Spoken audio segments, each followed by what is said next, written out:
इतने बड़े पैनल पर आज मुझे बोलने का मौका दिया। और आज इस पैनल के द्वारा हम लोग सभी यहाँ पर बैठे हुए कि एक राह पे चल रहे हैं सरलता से सफलता की ओर। कि इस पैनल के द्वारा आज हम सभी लोग बहुत ही आसान तरीके सीख रहे हैं कि कैसे आसानी से अपने जीवन में हम सफल हो सकते हैं। तो सर का तहे दिल से धन्यवाद है कि ऐसे सिस्टम में हमें जोड़ा और ऐसे सिस्टम में आज हम हैं कि हम सब लोग यहाँ से बहुत आसान तरीकों से अपने जीवन में बहुत बड़ी सफलता को प्राप्त कर सकते हैं। तो मैं अपने सेशन को शुरू करना चाहूँगी और शुरुआत करूँगी एक कहानी से ही। कि आज कहानी है कि जैसे हम कहते हैं ना कि किसी चीज़ को अगर हम देखते हैं, तो देखने के बाद हमारा जो अ, उसको देखने के बाद जो हमारी एक सोच होती है या जो हमारे फैसले होते हैं, उससे हम कुछ सीख लेते हैं, किसी भी चीज़ से। तो उसी के ऊपर कहानी है कि एक लकड़हारा था, जो लकड़ियाँ काट के अपने परिवार का पालन-पोषण करता था। तो एक दिन वो जंगल में लकड़ियाँ काटने के लिए गया, तो एक पेड़ पर बैठा हुआ था और लकड़ी काटना शुरू किया उसने। तभी क्या हुआ कि वहाँ पे एक उसने देखा कि कुछ दूरी पर एक लोमड़ी है, बड़ी लाचार है और वो ना चल फिर पा रही है, ना कुछ कर पा रही है और बस एक जगह बैठी हुई है। तभी उस लकड़हारे को एक दूर से एक शेर आता हुआ दिखाई देता है। तो शेर को देखता है तो कहता है कि अब तो ये बेचारी लोमड़ी गई, अब तो इसको शेर खा जाएगा। और लेकिन वो देखता है कि शेर के मुँह में पहले से ही उसका मांस का टुकड़ा हुआ उसके मुँह के अंदर है और उसने कहा कि ये तो अपना भोजन है इसके इसके पास। वो वो आता है और वो लोमड़ी को अपना जो उसके मुँह के अंदर मांस होता है और उसको दे के चला जाता है और लोमड़ी वहाँ से चला जाता है, उसको कुछ नहीं कहता।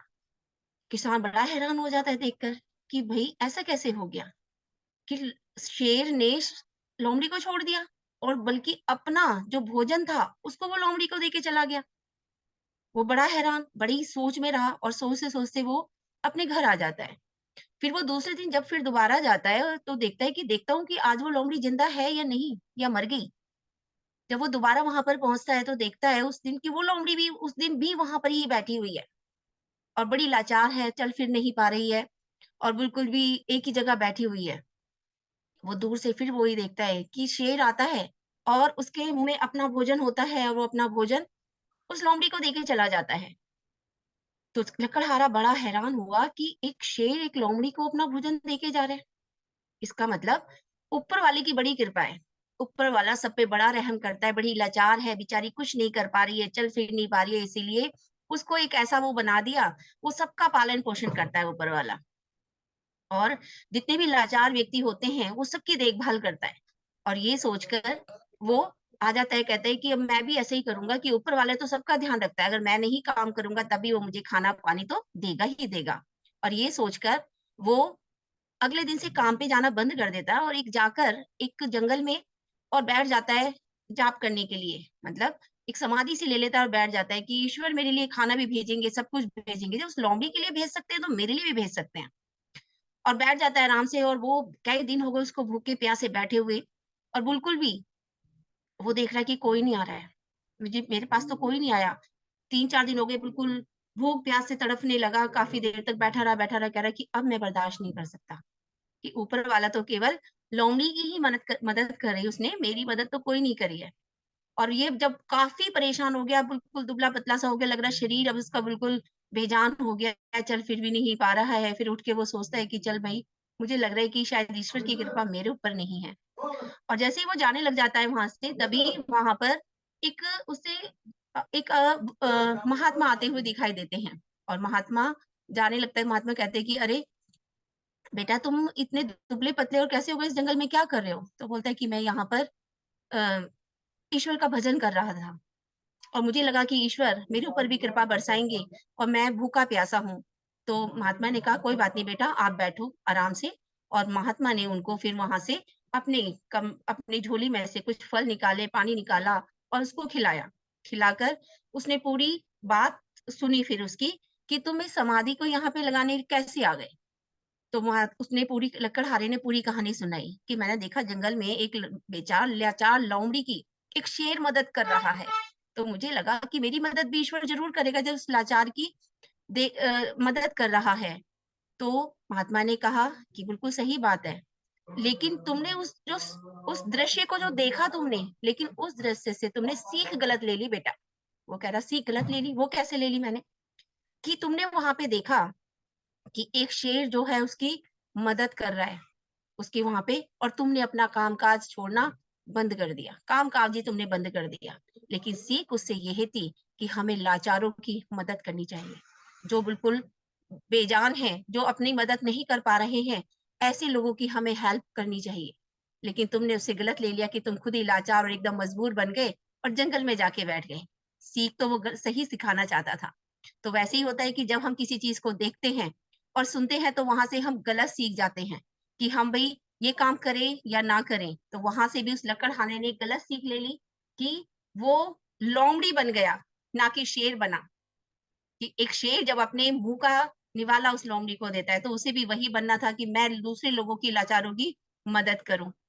ये हम सब लोगों के साथ भी होता है कि हम सब लोग भी कभी-कभी किसी सामने वाली चीज से गलत सीख लेते हैं। सीखना कुछ और होता है और सीख और कुछ जाते हैं। मान लीजिए इस बिज़नेस के बारे में अगर हम बात करें, जिस बिज़नेस को हम कर रहे हैं, तो वहाँ से भी कुछ लोग इसके बारे में अलग-अलग अपना नज़रिया रखते हैं। कोई कुछ बोलता है, कोई कुछ बोलता है। लेकिन हम हमारा नज़रिया क्या होना चाहिए कि आज हम इसमें से लोगों को सफल होते हुए देख रहे हैं, तो लोग यहाँ से आज हज़ारों लोगों ने अपनी ज़िंदगियाँ बदली हैं, और अगर हम इस काम को करेंगे तो हमारी भी ज़िंदगी 100% बदलेगी ही बदलेगी। तो आइए इसी कहानी के साथ आगे अपने टॉपिक को शुरू करते हैं कि हम कौन से ऐसे हमारे छोटी-छोटी चीज़ें हैं कि सफलता से हम सफलता के मूल मंत्र कि कैसे हम आसानी से सफल हो सकते हैं। छोटे-छोटे स्टेप लेके, कहते हैं ना बेबी स्टेप अगर हम रखते हैं, तो हम 100% सफल हो जाते हैं। बहुत बड़ा हम कुछ ना करें, लेकिन छोटी-छोटी चीज़ों को अपने जीवन में अगर अपनाएँ, तो हम बहुत बड़ा काम यहाँ से कर सकते हैं। तो आइए मेरा पहला टॉपिक है यहाँ पर कि दूसरों के मुताबिक ना चलें। कि कभी-कभी होता है ना, हम दूसरों की बातों को सुनते हैं। दूसरों की बातों को सुनना अच्छी बात है कि हम दूसरों की बातों को सुनें, लेकिन ऐसा नहीं है कि उसकी अपना फैसला ही हम ना ले पाएँ। एक लिमिट तक हमें दूसरों की बातों को सुनना चाहिए, लेकिन करनी अपने मन की चाहिए कि जो आपका दिल कहता है कि ये आपके लिए सही है, वही काम आपको करना चाहिए। तो सबसे पहले है कि हमें अपने मन की बातों को सुनना है, अपने दिल की सुननी है कि मेरा दिल क्या कहता है कि अगर आज ये काम मुझे मिला है, तो क्या मैं इसमें सफल हो सकता हूँ या नहीं हो सकता? 100% हो सकता हूँ। अपने दिल की आवाज़ को सुनें और आप उसको फ़ॉलो करें, तो 100% आप यहाँ से सफल हो सकते हैं। दूसरा आता है यहाँ पर कि दूसरों के दूसरों की बातों पे आप विश्वास ना करें। हर बार हमें दूसरों की बातों पे विश्वास नहीं करना है कि हमने काम तो अपना कर लिया, लेकिन हम लगातार उसकी सही गलत पे बिना उसकी हमने उसको जाना नहीं कि क्या बात सही है और क्या बात हमारी गलत है। हम उस पर आंखें बंद करके विश्वास कर रहे हैं कि कई चीजें ऐसी होती है कि हमें वहां पर वो हमें गलत रास्ते पर भी ले जा सकती हैं। तो इसलिए आपको अपनी बातों की दूसरों की बातों को सुनने से पहले आपको उसकी चीजों को आपने समझना है। अपने दिल से, दिमाग से उसकी खोज करके तब आप उसकी बातों पे काम करें, तब उसकी दिल की बातों को आप सुन सकते हैं और तब उनको आप कर सकते हैं। उसके बाद होता है कि अपनी कमियों को स्वीकार करें। कमियां सबके अंदर होती हैं, लेकिन हम कई बार होता है कि अगर हमारे अंदर कमी है और हम उसे स्वीकार नहीं कर रहे कि हम इस काम को कैसे आगे बढ़ा के ले जा सकते हैं, और अपनी कमियां जो हैं, जिस चीजों से हम फेल हो रहे हैं, हम उन्हीं चीजों को लगातार अपने लाइफ में दोहरा रहे हैं, तो हम कभी भी सफल नहीं हो सकते। उसके लिए हमें क्या करना होगा कि अपने अंदर की जो हमारे अंदर कमियां हैं, हमें उन्हें दूर करना पड़ेगा। अगर हम उनको दूर करेंगे, तभी हम आगे बढ़ सकते हैं। और अपने अगर हमने कहते ना कि कई बार होता है कि अपनी गलतियों हम दूसरों की गलतियों को ढूंढने में लग जाते हैं। सबसे बड़ी जो एक हमारी बाधक होती है सफलता में, वो हमारी खुद की कमियां होती हैं। अगर कोई हमें हमारी गलती बता रहा है, तो हमें उसे सुनना चाहिए, एक्सेप्ट करना चाहिए और उसके अंदर इम्प्रूवमेंट भी करना चाहिए कि मेरे अंदर ये गलती है, ये कमी है। एक बार विचार ज़रूर करें कि शायद इसी की वजह से मैं अपने काम में सफल नहीं हो पा रहा हूँ। शायद यही है जो मेरे इसमें रुकावट बन रही है। तो आप उस पे इम्प्लीमेंट करें, उसको सुन के उसके अपनी कमी को दूर करें। हम किसी को कोई भी चीज़ बताते हैं, अगर कोई भी चीज़ उसके माइंड में पहले से ही भरा हुआ है और वो खाली ही नहीं हो रहा है, तो हम उसके अंदर इम्प्रूवमेंट नहीं कर सकते। तो पहले उसको यह बातों को सुने, उसको फिर हम उस अपने अंदर की जितनी भी कमियाँ हैं, हम उनको दूर करके विचार अपने ऊपर भी विचार करके हम उनको दूर करें और फिर उस सफलता की ओर आप आसानी से बढ़ सकते हैं, जो आप अपनी ज़िंदगी में चाहते हैं। उसके बाद मेरा नेक्स्ट पॉइंट है यहाँ पर कि हार्ड वर्क के साथ करें स्मार्ट वर्क। हार्ड वर्क के साथ हमें एक स्मार्ट वर्क भी लेके चलना है। आज हम नौकरी कर रहे हैं, बिज़नेस कर रहे हैं या जो भी कोई हम अपना काम कर रहे हैं, छोटा-मोटा, बड़ा जो भी हमारा काम है, वो हमारा एक हार्ड वर्क है, कि हम सुबह से लेके शाम तक मेहनत करते हैं, तब जाके हम कहते हैं ना कि एक व्यक्ति, एक मज़दूर है, तो वो पूरे दिन मेहनत करता है, शाम को उसे अपनी मज़दूरी मिल जाती है।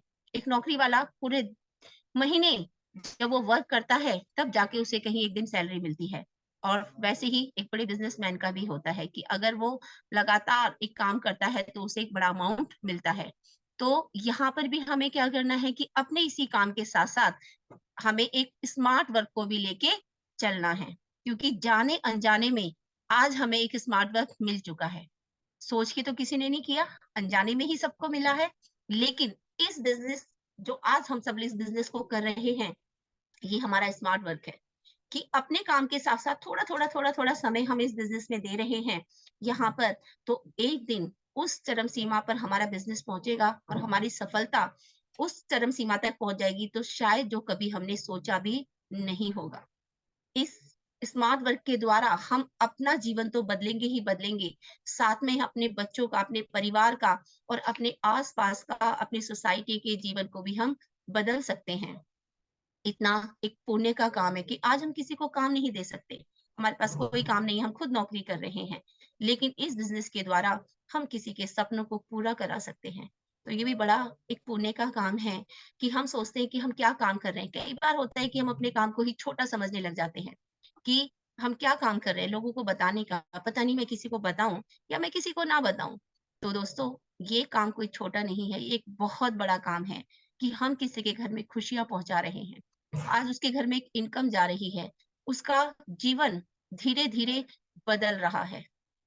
तो कभी भी हमें अपने काम को छोटा नहीं समझना चाहिए। बहुत बढ़िया काम है, बहुत अच्छा कर रहे हैं और अपने ऊपर एक आत्मविश्वास रख के काम करें। जब आत्मविश्वास रख के आप काम करेंगे, अपने ऊपर विश्वास होना चाहिए कि मैं जो कर रहा हूँ, बिल्कुल सही काम है। और जब अपने ऊपर आत्मविश्वास होता है किसी भी काम को करने का, तो काम बहुत अच्छा होता है। कि अगर कोई भी काम कर लीजिए आप, अगर हम छोटा काम भी ले लें, अगर मुझे इस काम को विश्वास ही नहीं है कि मैं इस काम को कर पाऊँगा या मैं नहीं कर पाऊँगा, तो वहाँ पे एक बड़ा ही अस असमंजस में आप पड़ जाते हैं और जब आप कहते हैं कि नहीं, आई विल डू गुड, मैं अच्छा काम करूँगा, बहुत अच्छा करूँगा। तो वहाँ पे जब आपकी अंदर से जब ये चीज़ें निकलती हैं, तो आपका काम भी बहुत अच्छा होता है और 100% आपको उस चीज़ में सफलता मिलती ही मिलती है उसमें। तो अपने अंदर आप आत्मविश्वास रखें और उसके साथ काम करें, कि हमारा खुद का आत्मविश्वास हमें हमेशा आगे बढ़ाकर ले जाता है। उसके बाद नेक्स्ट पॉइंट आता है हमारा कि बोलने की शैली, कि हमें बोलना, कहते हैं ना कि हमें बोलना कब है, क्या है और कैसा है, कि हमें कब क्या बोलना है। इन्हीं शब्दों के कारण, अपनी बोलने के कारण ही कोई व्यक्ति समाज में बहुत अच्छी रिस्पेक्ट पाता है। कोई अपने बोलने के कारण ही, अपने शब्दों के द्वारा वो समाज में नेग्लेक्ट भी किया जाता है। उसे कोई लोग पसंद नहीं करते कि बहुत चिल्लाता है, बहुत ऐसे करता है। छोटे-छोटे बच्चे भी बोल देते हैं, "अरे! ये वाली आंटी तो ऐसी है, इनको कुछ बोलना नहीं आता है, बहुत चिल्लाती है, बहुत ये करती हैं।" किसके कारण? अपने शब्दों के कारण। और एक होता है कि अगर आप किसी से अच्छे से बात करते हो, आप सामने वाले को भी वही सेम रिस्पेक्ट देते हो, तो आपकी आप इमेज आस-पास में, आपके पड़ोस में, समाज में एक अच्छी इमेज बनती है। किसके कारण? आपके बोलने के कारण, कि हमें बोलना क्या है। तो ये हमारा बिज़नेस भी क्या सिखाता है हमें? बोलने की कला ही सिखाता है, कि हम लगातार एक हमारी पर्सनैलिटी यहाँ से डेवलप होती है। अगर हम लगाए फर्स्ट डे से लेके और आज तक, तो बहुत इम्प्रूवमेंट अपने अंदर आया है। कि हमारी पहले हमें कैसे उठना है, बैठना है, चलना है, फिरना है, सामने वाले से कैसे बात करनी है और सामने वाले की चीज़ों को कैसे हमें ऑब्ज़र्व करना है। तो ये सारी चीज़ें हमें किसके द्वारा पता चलती हैं? अपने इस सिस्टम के द्वारा। इस बिज़नेस में ये सारी चीज़ें भी हमें फ्री ऑफ कॉस्ट सिखाई जाती हैं। आपने देखा होगा कि आज लोग यहाँ पर पर्सनैलिटी डेवलपमेंट का कोर्स करते हैं और कहीं न कहीं वो इसमें लाखों रुपए खर्च करते हैं, हज़ारों लाखों रुपए खर्च करते हैं कि कैसे हमें बोलना है, कैसे हमें बैठना है, कैसे चलना है, कैसे उठना है, कैसे पहनना है, कैसे हमें अपने जीवन स्टाइल को हमें कैसे बदलना है। लेकिन इस सिस्टम में हम ये सारी चीज़ें हमें फ्री ऑफ कॉस्ट मिलती हैं। फ्री ऑफ कॉस्ट ये सारी चीज़ें हमें यहाँ पर सिखाई जाती हैं कि हम यहाँ पर अपनी पर्सनैलिटी को कैसे डेवलप कर सकते हैं। 4 लोगों के साथ भी आप किस तरीके से यहाँ पे बात कर सकते हैं, यहाँ पर। तो लगातार हम इस चीज़ को अपनी पर्सनैलिटी को डेवलप करते ही करते हैं। उसके बाद है यहाँ पर नेक्स्ट पॉइंट आता है मेरा यहाँ पर कि समय की पाबंदी। एक पंक्चुअलिटी हमारी लाइफ में होनी चाहिए कि समय किसी के पास आज तक ना रुका है, ना रुकेगा। समय लगातार चलता जा रहा है, वो किसी का इंतज़ार नहीं करता कि किसी भी उसका वो लगातार अपने समय के अनुसार वो कंटिन्यू हमारा एक-एक पल हमारा बीत रहा है कि जैसे कहते हैं ना कि पल, एक-एक क्षण, एक-एक सेकंड हमारा मिनट बनता है और मिनट हमारे घंटे बनते हैं और घंटे मिलकर हमारा दिन बनता है और दिनों से हमारा सप्ताह बनता है और सप्ताहों से महीना बनता है और महीनों से हमारी साल बनती है। और लगातार ये बीता हुआ चला जा रहा है और बीता हुआ समय कभी किसी का लौट कर नहीं आता है। जो समय हमारा चला गया, वो कभी लौट कर नहीं आएगा। तो कोई भी समय हमारा गलत नहीं होता है, सब अच्छा होता है।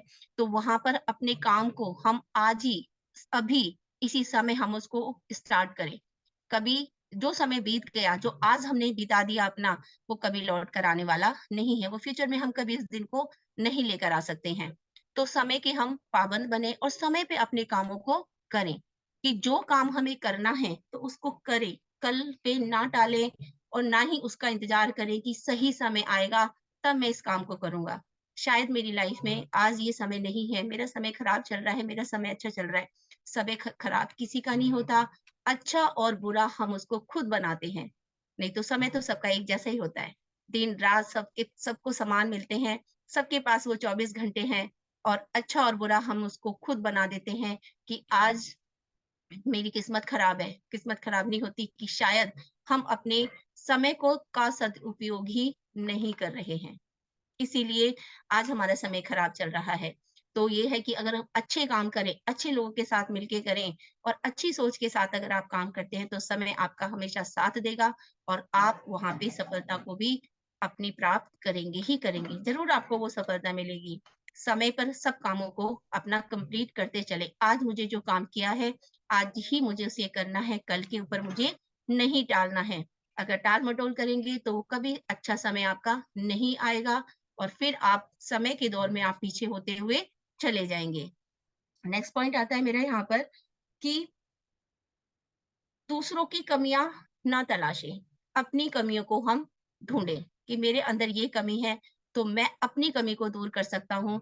अगर मैं दूसरों की कमियाँ मैं ढूँढता रहूँगा, तो मैं कभी अपने अंदर इम्प्रूवमेंट नहीं कर सकता। कि हम अपना नेचर कैसा रखें, एक ऐसा नेचर रखें कि मुझे वहाँ से अच्छी चीज़ों को लेना है। और जब अपने माइंड को आप लगा देते हो, अच्छी चीज़ों को फाइंड करने में कि बस तुझसे इसे पॉज़िटिव चीज़ों को निकालना है, तो दिमाग भी वही काम करता है, वो उसमें से अच्छी-अच्छी चीज़ों को गेन करता है। एक एग्ज़ाम्पल देना चाहूँगी आपको कि जैसे कि बहनें हैं, हम दाल-चावल हम में से कंकड़ निकालते हैं। वहाँ हम अपने माइंड को ऑर्डर देते हैं कि चावल से कंकड़ निकालना है, दाल से पत्थर निकालना है, कंकड़ निकालना है, गलत जो गंदगी है उसको फाइंड करना है, निकालना है, तो दिमाग वही काम करना शुरू कर देता है। वो आपका क्या ढूँढता है, हज़ारों चावल में से उसमें से केवल आपको क्या दिखेंगे? पत्थर दिखेंगे, चावल नहीं दिखाई देते उस टाइम पे। कंकड़ ही दिखेंगे, दाल में से भी आपको कंकड़ ही दिखेंगे। तो हमें अपने माइंड को भी इस तरीके से ही एक लगाना है कि हम किसी भी चीज़ में से हम बस अच्छाई ढूँढें। वहाँ पर आपका माइंड केवल पॉज़िटिव चीज़ों को सामने वाले से तलाश करे कि इसके अंदर ये अच्छी चीज़ें मैं इनको ले लेता हूँ, खराब चीज़ उसके लिए है, उसको आप छोड़ दीजिए। उस पे आपको ध्यान देने की ज़रूरत ही नहीं है। तो दूसरों की कमियों पे हमें ध्यान नहीं देना है, दूसरों दूसरों की अच्छाइयों पे ध्यान देना है। अच्छी चीज़ों को गेन करना है और उसके साथ हमें अपने जीवन को आगे बढ़ाना है, अपने बिज़नेस को आगे बढ़ाना है। और उसके बाद मेरा नेक्स्ट पॉइंट आता है यहाँ पर ईमानदारी। हर काम के लिए हम ईमानदारी रखें। ईमानदारी किसे रखनी है तो छोटा-सा शब्द ईमानदारी, लेकिन ये है बड़े काम का। ईमानदारी कि अपने आप से हम ईमानदारी रखें, अपने परिवार से रखें, अपने सिस्टम में रखें, अपने प्रोफ़ेशन में रखें, हर जगह हम ईमानदारी रखें। कभी भी अगर आगे बढ़ना चाहते हैं, तो ये छोटा-सा शब्द हमें बहुत आगे बढ़ाकर ले जाता है, कि सबसे पहले तो हम अपने प्रति ही ईमानदार रहें। कभी अपने आप से झूठी ना बोलें, कि भई ये काम मेरे से नहीं होगा या कर भी दिया या हमने अपने आप से ही हम झूठ बोल देते हैं कई बार कि नहीं, कि मैं हूँ और हम कैसे जैसे हो गया ना कि आज ही मुझे ये काम करना है, चल ठीक है कर लूँगा, ठीक है बाद में कर लूँगा। तो यहाँ पे क्या हो रहा है कि हम अपने आप को ही धोखा दे रहे हैं, अपने प्रति ही हम ईमानदार यहाँ पर नहीं हैं। तो अपने प्रति हमें ईमानदार रह के काम करना है, जो भी काम करें अच्छे से करें, ईमानदारी के साथ हम उस काम को करें। और उस अगर ईमानदारी से हम कोई भी काम करते हैं तो आपकी एक अलग से रेपुटेशन बनती है, फैमिली में भी बनती है, समाज में बनती है आपकी, जहाँ पे आप वर्क करते हैं, ईमानदार व्यक्तियों की हर जगह एक अच्छी इमेज बनती है और बेईमानों की कहीं नहीं बनती है। एक बार आप किसी को धोखा दे सकते हैं, बार-बार तो किसी को धोखा नहीं दे सकते। तो यहाँ पर ईमानदार रहकर हमें काम करना है कि हमेशा अच्छे काम करें, अच्छी सोच के साथ करें और तो हम हमेशा और ईमानदारी के साथ करें, तो हम हमेशा आगे बढ़ते रहेंगे। कभी भी हमें विफलताओं का सामना यहाँ नहीं करना पड़ेगा। तो इसके बाद साथ ही मैं एक छोटी-सी कहानी के साथ आज के सेशन को अ, खत्म करना चाहूँगी। तो कहानी है एक एक माँ और बेटी की और बाप की। बाप-बेटे दोनों कमाने के लिए निकलते हैं और कहते हैं कि भई चलो हम कहीं विदेश में कमा के जाते हैं, समुद्री यात्रा से वो निकलते हैं नाव में बैठकर। जब नाव में बैठ के वो निकलते हैं दोनों, तो आगे उन्हें समुद्र में एक तूफ़ान आ जाता है। तूफ़ान आता है तो दोनों की नाव डगमगाने लग जाती है, तो और बाप और बेटी कहने लगे कि बेटा अब तो हम बड़ी मुश्किल में फँस गए कि हम तूफ़ान से बचना बड़ा मुश्किल है और आस-पास हमें बचाव के लिए कोई रास्ता भी दिखाई नहीं दे रहा है। तो उन्हें जब वो थोड़ा आगे बढ़ते हैं तो वहाँ पे उन्हें 2 टापू दिखाई देते हैं। एक टापू इधर था और एक टापू उधर था। तो बाप उसके जो लड़का था उसके पापा बोलते हैं कि पापा ऐसे करो एक टापू पे यहाँ पर हमें बस 2 ही टापू हैं। तो बाप ने कहा कि बेटा एक टापू पे तू उतर जा और एक टापू पे मैं उतर जाता हूँ। और उसके बाद हम दोनों यहाँ बैठकर और तलाश करते हैं कि कोई हो सकता है हमारी मदद करे। ईश्वर से ही हम प्रार्थना कर लेते हैं। ईश्वर हमारी प्रार्थना को ज़रूर सुनेगा और किसी ना किसी को हमारी मदद के लिए ज़रूर भेजेगा। तो वहाँ पर जाकर के एक टापू पर बेटा हो जाता है और एक टापू पे अब उसका पापा हो जाता है और दोनों ही भजन करने लग जाते हैं और एक बैठ जाते हैं ईश्वर की प्रार्थना करने में। और जब वो बेटा बोलता है कि तो वो भी प्रार्थना करता है और कहता है कि हे प्रभु, मुझे बहुत भूख लगी है और मैं भूख से बड़ा व्याकुल हो रहा हूँ। यहाँ पे कुछ फलों के पेड़ लगा दो, कुछ हरी-भरी यहाँ पर ऐसी लगा दो जिन्हें मैं खा सकूँ। तो जब वो आँख खोलता है तो देखता है कि आस-पास फल-फ्रूट के काफ़ी पेड़-पौधे हो जाते हैं, देखता है तो वहाँ पर कि अरे! ईश्वर ने तो मेरी बड़ी जल्दी सुन ली। और वो जल्दी से वहाँ खड़ा होता है और फिर थोड़े फ्रूट खाता है, खाने के बाद अपने पेट को भरने के बाद कहता है कि चलो फिर से बैठ जाता हूँ। फिर वो वहाँ पर बैठता है दोबारा से अब ईश्वर से प्रार्थना करता है कि हे ईश्वर, कि ये बड़ा ही जंगल जो है बड़ा सुनसान सा है यहाँ पर, तो मेरे लिए एक एक यहाँ पे झोपड़ी ही बना दो, एक घर बना दो। यहाँ पर और जिसमें मैं यहाँ पे रह सकूँ और यहाँ पर और मैं अपनी ऐसा कोई भेज दूँ कि जहाँ पे मैं अपनी गृहस्थी भी बसा सकूँ यहाँ पर। तो जब ऐसे ही वो आँख खोलता है, तो देखता है कि वहाँ पर एक-एक झोपड़ी बन जाती है और एक वहाँ पे एक लड़की होती है। उसके साथ शादी कर लेता है और वहीं पे वो रहने लग जाता है, उसका परिवार बस जाता है। कहता है कि हे प्रभु और आपने यहाँ पर मेरी ये प्रार्थना तो सुन ली, फिर से प्रार्थना करने बैठ जाता है कि हे प्रभु आप मेरी सारी प्रार्थनाओं को सुनते जा रहे हैं। एक और मेरी प्रार्थना सुन लीजिए कि मुझे यहाँ से इस जंगल से निकालने का कोई रास्ता तलाश कीजिए कि मैं यहाँ से निकल जाऊँ, हमें एक नाव का इंतज़ाम कर दीजिए। तो जैसे ही वो आँखें खोलता है तो वहाँ देखता है कि समुद्र पे किनारे एक नाव खड़ी हुई है। तो लड़का बड़ा खुश हो जाता है कि हे हे ईश्वर कि आप तो मेरी सारी प्रार्थनाओं को बड़ी आसानी से सुनते चले जा रहे हैं, बहुत जल्दी से सारी प्रार्थना मेरी आपने मान ली। और जैसे ही फिर वो अपने परिवार को लेकर अपनी वाइफ के साथ उस नाव में बैठता है और जाने के लिए रवाना हो जाता है, तो तभी वो देखता है कि अपने पापा की तरफ वो देखता है कि पापा अभी तक भी मेरे समाधि मतलब बैठे हुए हैं, पूजा कर रहे हैं, समाधि सी लगा के बैठे हुए हैं। लेकिन उनकी कोई भी चीज़ नहीं सुनी जा रही है, बिल्कुल बहुत ज़्यादा दुबले-पतले से भी हो गए हैं और वहाँ से निकलने लग जाता है। तभी आकाशवाणी होती है, तो कह रहे, "अरे बेटा, अपने पिता को साथ लेकर नहीं जाओगे?" तो वो कहता है लड़का कहता है कि नहीं, वो अपने कर्मों को भुगत रहे हैं और मेरी सारी प्रार्थनाओं को सुन लिया ईश्वर ने और इसका मतलब उनके कर्म ही खराब हैं और अगर वो अपने अ, ईश्वर उनकी भी तो प्रार्थनाओं को सुनता, अगर उनके कर्म अच्छे होते, तो जैसा उन्होंने करा वैसा भुगत रहे हैं। तो फिर वो जैसे ही चलने लग जाता है, फिर दूसरी आकाशवाणी होती है, कहते हैं कि बेटा, ये जानना नहीं चाहोगे कि तुम्हारे पिताजी इस भक्ति में जो इतने लगे हुए हैं, वो माँग क्या रहे हैं? तो वो कहता है कि हाँ, हाँ, मैं जानना चाहूँगा कि मेरे पिताजी लगातार इस एक जो साधना कर रहे हैं, वो उसमें माँग क्या रहे हैं? तो आकाशवाणी जब होती है दोबारा तो वो कहती है कि बेटा, वो उसी दिन से एक ही प्रार्थना कर रहे हैं कि मेरा बेटा जो चीज़ें भी माँग रहा है, हे ईश्वर उनको पूरा करना। जो भी मेरा बेटा माँगे आपसे, उसे पूरा करते रहना, उसको देते रहना। मेरे पिता ये जो आपके तुम्हारे पिताजी हैं बेटा, लगातार वही माँग रहे हैं और तुम्हारी जो विशेज़ पूरी हो रही हैं, वो तुम्हारे पिता की वजह से हो रही हैं। तो लड़के को अपनी गलती का एहसास होता है कि इसमें मेरा कुछ नहीं था, ये तो मेरे पिताजी का था। मेरे पिताजी जो अपने लिए कुछ नहीं माँगा और लगातार मेरे लिए ही माँगते चले जा रहे थे। और वो सारी विशेज़ होती हैं, वहाँ से अपने पिता को अपनी गलती का एहसास होता है, माफ़ी माँगता है और पिता को लेके चला जाता है। तो दोस्तों, अगर मैं आज इस बिज़नेस की बात करूँ, तो इस बिज़नेस में आज जो हमारे अपलाइन हैं, हमारे पिता के समान ही हैं। वो हमें लगातार आगे बढ़ाते रहते हैं, वो हमेशा कहते हैं कि मेरा प्रोस्पेक्ट आगे बढ़े। जो मेरी टीम मेरा आज मेरे साथ जिन लोगों ने भी इस काम की शुरुआत की है, वो मेरा परिवार है। वो आगे बढ़े और हमें हमें वो आगे बढ़ाते रहते हैं और अपनी मेहनत हमारे साथ लगातार करते रहते हैं। तो आज हमारे अपलाइन एक ईश्वर से कम नहीं है कि लगातार हमें आगे बढ़ा रहे हैं। इस सिस्टम में हमें हर छोटी-छोटी चीज़ों से अवगत कराते रहते हैं और लगातार हमें हमारी सफलता के नज़दीक हमें पहुँचाते हैं। उस शिखर पर हमें लगातार हमें हमारा रास्ता एक प्रशस्त कर रहे हैं कि उस शिखर पर आप जल्दी से जल्दी पहुँचिए। तो हमेशा अपने अपलाइन की हम आदर करें, रिस्पेक्ट करें कि वो हमेशा कुछ अच्छा नहीं अपने लिए नहीं सोचते, वो हमेशा हमारे लिए ही अच्छा सोचते हैं।